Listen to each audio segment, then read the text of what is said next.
El día de hoy tenemos en este espacio a Francisco Hurtado, magistrado del Tribunal Superior de Justicia. ¿Cómo está, querido amigo? Muchísimas gracias, Rolando, Héctor. Qué gusto.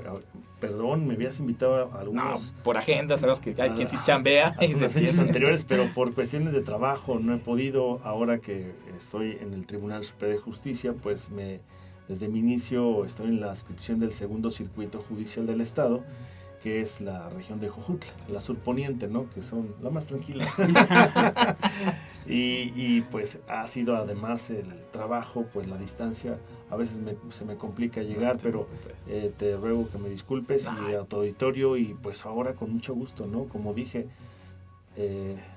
tarde pero sin hambre. No, te preocupes. No, y además cada semana nos ayudas con tu editorial, con tu comentario, entonces la verdad es que siempre estamos aquí. Fuiste, de hecho, de los primeros que estuviste haciendo colaboración con nosotros. Ya llevas con nosotros como 4 años por lo menos en el tema de la soy parte de los activos de Círculo de Poder, ¿no? de los buenos amigos, la verdad es que muy contento. Y muchos temas que hay en la agenda nacional, estatal. Hay un tema a nivel nacional que viene directamente implícito hacia los estados y que pega prácticamente en los criterios de cómo designar a los magistrados. Tema menor que apenas el presidente Andrés Manuel López Obrador hace 2 días, 3 días, en la ¿no? mañana.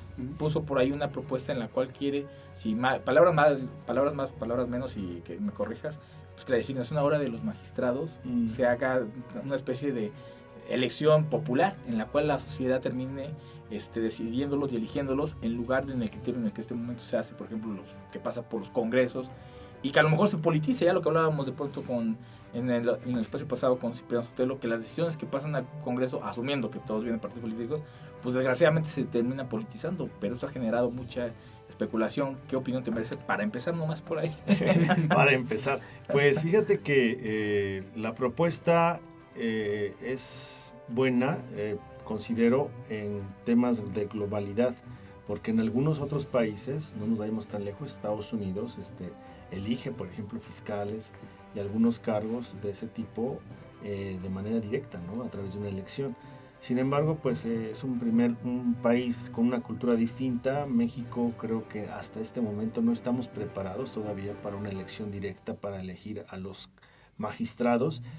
Y lo he dicho en algunas otras partes, que en México no se podría elegir a magistrados a la suerte de un resultado de una urna, ¿no? Sí, claro. Imagínate por temas... Todo lo que implica. No, es de alta responsabilidad, en este caso, por la experiencia que tengo en la magistratura electoral, pues es de alta responsabilidad las elecciones que se llevan en un país y en un estado. Hoy precisamente en la Suprema Corte de Justicia de la Nación están concluyendo el primer filtro para los magistrados que van a participar en las regiones electorales, y de las cuales pues son varios candidatos, y sí, se ve un aseo tremendo en la Suprema Corte de Justicia del estudio y el concurso que están haciendo en capacitación, experiencia, en todo el profesionalismo, el currículum que tengan, el tema de prestigio en sus personas. Creo que están haciendo una evaluación muy exhaustiva. Ahora falta la última parte, que es el Senado de la República, que es la parte política, ¿no? Vienen los dos aspectos. Todo. Ahorita la Corte claro. Hizo una supervisión y un análisis de cada uno de los que van a enviar de las ternas. Checa perfiles propiamente. Exactamente. Que tengan capacidad, que sean honestos, dijera el presidente, que sean buenos también. Pero lo he dicho, no nada más para ser magistrado es ser bueno. Creo que no demerita, pero pues hay gente buena en muchos espacios y la verdad se los comen los de abajo, sí, por la corrupción, por la mala administración, por la falta de experiencia, la falta de capacitación, de profesionalismo, etcétera. Entonces concluiría que yo no compartiría esa propuesta hasta este momento y en México, de que sean electos a través de una votación directa en una urna, porque nos falta todavía fortalecer más ese aspecto de una cultura democrática y de la parte cívica que debemos tener en nuestro país, ¿no? Creo que hemos perdido muchos valores cívicos, por lo tanto no considero que sea el momento todavía de llevar a una elección de ese nivel, sobre todo en las magistraturas, en una urna. Es que además no te puedes ir a un tema de popularidad, de rentabilidad electoral, en una decisión de la impartición de justicia. Son, Así es. son criterios totalmente diferentes, aunque teóricamente, pues en una elección estás designando a los gobernantes que van a hacer uso de los recursos y todo, y ve los desaguisados que de pronto te llevamos a tener. Entonces, poner tan endeble un mecanismo de elección hacia los magistrados... Ahora, no nos vayamos tan lejos, tema. Rolando. En las elecciones, la popularidad, la gente se deja ir votando. Claro. No nos vayamos tan lejos. Estamos en un estado que la popularidad arrasó y que, sin embargo, con el respeto que se merece, pues no es el perfil adecuado para gobernar un estado. No, ve a Cuernavaca lo que pasó con Antonio Villalobos en Amacuza. Aquí no, entonces, imagínate que la la popularidad elijan una persona, digo, sin demeritar Sí, claro, profesiones o a la vocación que se dediquen, pero si no tienen el perfil adecuado, ¿cómo podemos dejar esa alta responsabilidad y el perfil que debe tener una magistratura electoral?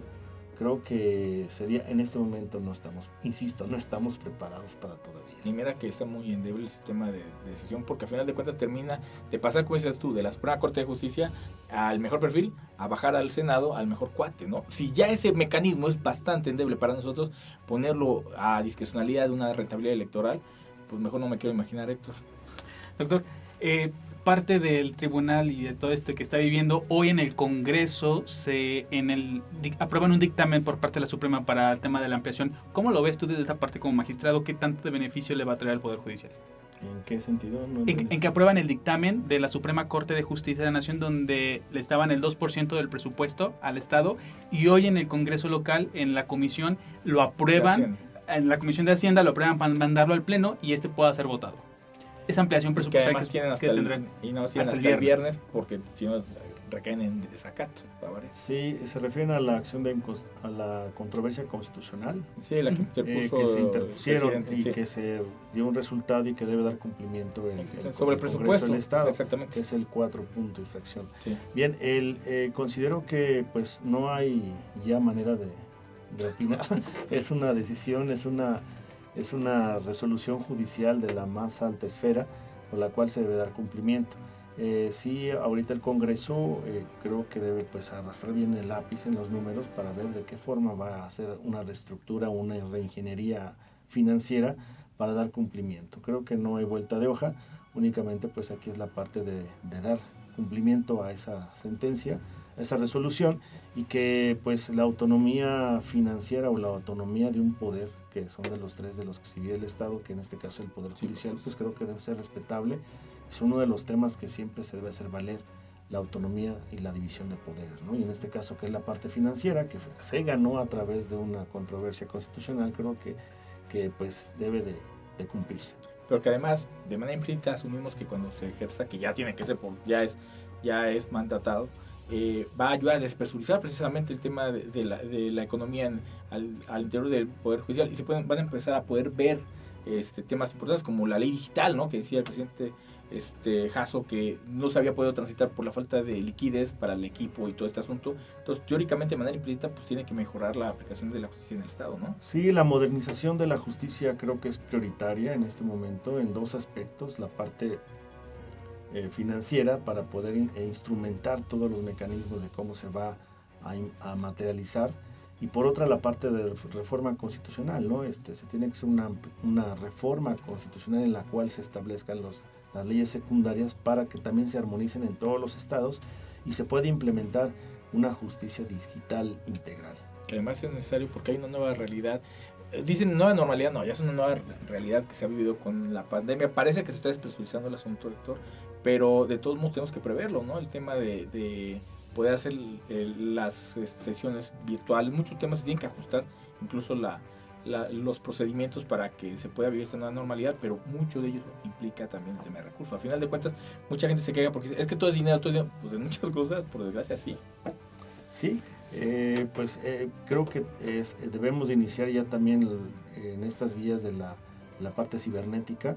La justicia no está ajena a ello. Ahora creo que esta pandemia nos dio una gran lección para poder ya no paralizar la impartición de justicia por falta de instrumentación y falta de leyes que nos permitan, ¿no? En este caso, hacer ya juicios digitales, notificaciones digitales.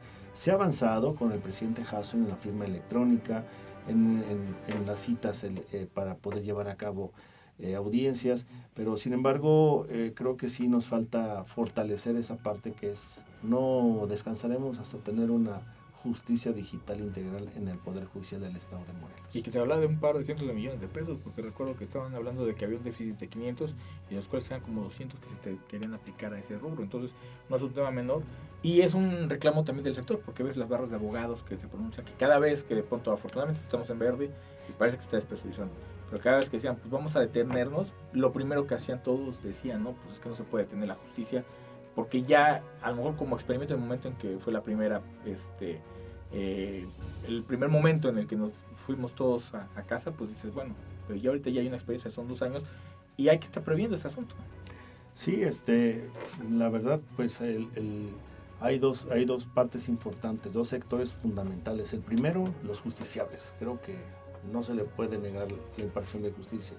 Y en segundo, las partes laborales, ¿no? Los abogados son dependientes casi en su mayoría de los litigantes de los juicios que llevan en los tribunales. Luego entonces, si no hay esa funcionalidad, pues paralizas toda la economía de ese sector de las barras y asociaciones de abogados, ¿no?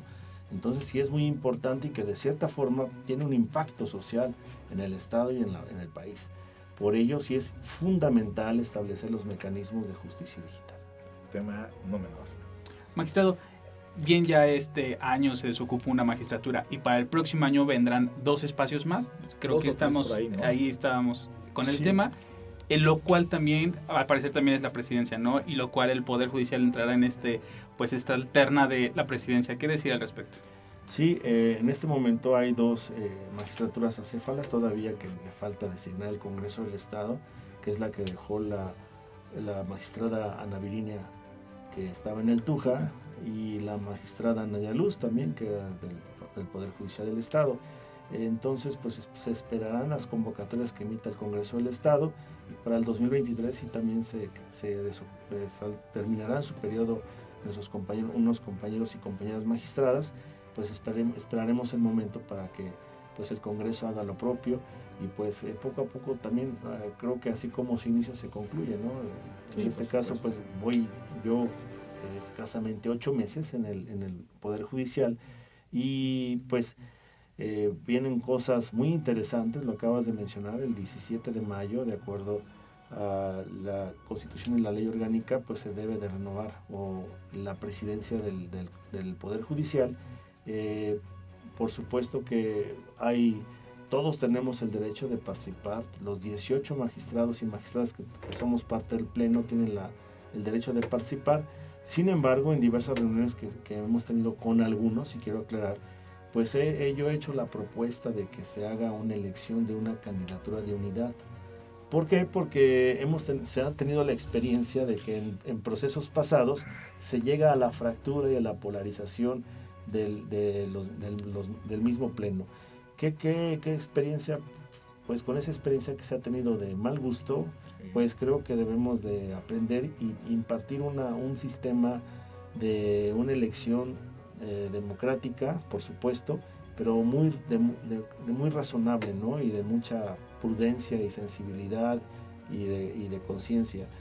Por ello se ha propuesto por mi parte de que nos hagamos un consenso y que solamente hay una candidatura para que el 17 de mayo la persona que tenga el mayor consenso interno se someta a la votación del Pleno únicamente y pueda iniciar sus actividades, ¿no? Como presidente o como presidencia.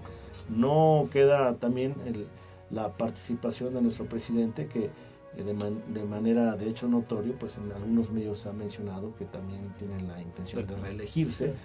Por supuesto, pues ya esto se someterá pues a la parte que tengamos de acuerdos en el Pleno de la votación, y si el acuerdo que propongo de la candidatura de unidad resulta, pues sería mucho mejor y favorable para la institución y favorable para los justiciables, ¿no? Que además, si en los últimos años hemos vivido inestabilidad, por ejemplo en el Congreso, pues se sigue viviendo el día de hoy, y algo que se ha ido enmendando en ese sentido la plan en el tribunal con la entrada de Rubén Jasso fue que se logró despresurizar, porque con la presidenta anterior, con Carmen Cuevas, la verdad es que se llevó una polarización tremenda, se hablaba incluso hasta de parálisis, y la verdad es que todo eso le pega al Estado. O sea, no puedes vivir con un Congreso paralizado, no puedes vivir con el Tribunal Superior de Justicia dividido. Realmente el tema de los consensos es muy complicado, decía el Grillo, los que cualquier unanimidad es sospechosa, pero sí se necesita buscar, como dices tú, los acuerdos, porque al final, sí, y entonces, y todos tienen su corazón y todos aspiran, ¿no? Y todos tienen la legitimidad, no importa que tú tengas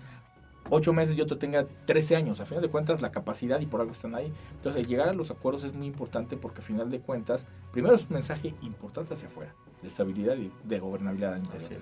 Pero a final de cuentas lo más importante se refleja en las decisiones y en el trabajo cotidiano. Entonces sí es importante que quien quede en esa figura ayude, porque Rubén Jasso, digo, es amigo del espacio colaborador, pero sí, lo que yo le reconocí a él, independientemente de tantas cosas que desconozco en el tema técnico, es que logró despresurizar, porque había una tensión terrible al interior del tribunal en su momento, y 2 bloques confrontados, que el único que le pegaban al Estado pues era para mal. Entonces, con esto es un tema interesante. Sí, es por ello que, y se lo he dicho yo de manera personal, mi reconocimiento por la integración que tiene hasta el momento en el tribunal y que pues es de tranquilidad y de armonía, ¿no? Creo que debemos darle continuidad a esa integración. Lo acabas de mencionar, que nos dio una mala experiencia la polarización o la desunión con grupos contrarios. Entonces se le reconoce al presidente Jasso esa integración y esa armonía que ha mantenido en el tribunal, y la intención es pues que haya continuidad en esa unión. Sobre todo hay otras fortalezas que hace falta darle, pero bueno, eso ya se someterá en su momento con la votación de todas las compañeras y compañeros magistrados. Que además tú traes un feeling diferente, porque a ti no te tocó, si yo no mal recuerdo, no estabas adentro. Entonces tú viste de afuera y viste el ámbito político como conocedor del asunto, pero cuando no estás ahí no te vicias, como que percibes las cosas diferentes. Entonces ahora que estás adentro, haces pertinente el decir, no se peleen porque se ve muy mal el asunto. Eso ayuda, ¿no? Sí, desde mis 2 posiciones, desde afuera y como adentro, como lo acabas de citar, creo que tengo mi percepción, tengo mi opinión, y es respetable pues las opiniones de todos los compañeros y compañeras, pero estaremos trabajando para que se continúe con esa integridad. Héctor, tenemos 2 minutitos.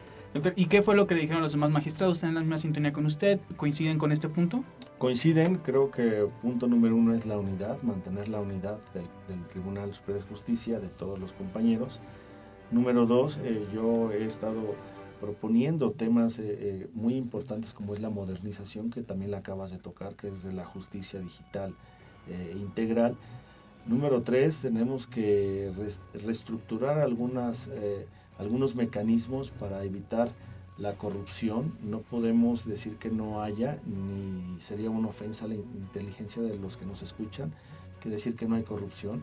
Debemos de erradicarla completamente, y para ello pues sí también tenemos que, no puedo generalizar, pero hay algunos entes por ahí que andan actuando mal, y debemos de pararlos, porque pues eso, además de que hace un daño a los justiciables, pues hace un daño a la institución. Y por otra parte pues también debemos de seguir trabajando todos juntos para que la percepción de la confianza se crezca, se tenga la confianza a la institución. Hemos tenido ahorita malas experiencias con algunos casos que incluso han rebasado mediatizado demasiado la frontera, pero pues debemos de demostrar que hay gente capaz, que hay gente honesta, hay gente trabajadora, como los 18 que integramos ahorita a este pleno. Francisco Hurtado, presidente, no, todavía no presidente, magistrado del Tribunal Superior de Justicia. Sí, ya te estoy metiendo en camisa 11, ahora sí, no me ayudes, estás buscando una candidatura de unidad y ya me estás balconeando. No, magistrado del Tribunal Superior de Justicia. Y querido amigo Les Paz, te agradezco mucho que hayas venido, y te pido que ya posteriormente, que ya se haya dado esta renovación, pues nos vengas a platicar. Ojalá se hable exactamente de buenas notas. Hasta el día de hoy, de las mejores notas del tribunal es que no ha habido notas. Está trabajando, caminando, y hay conciliación, y esperemos que siga así por el bien del Estado, porque ya no podemos seguir.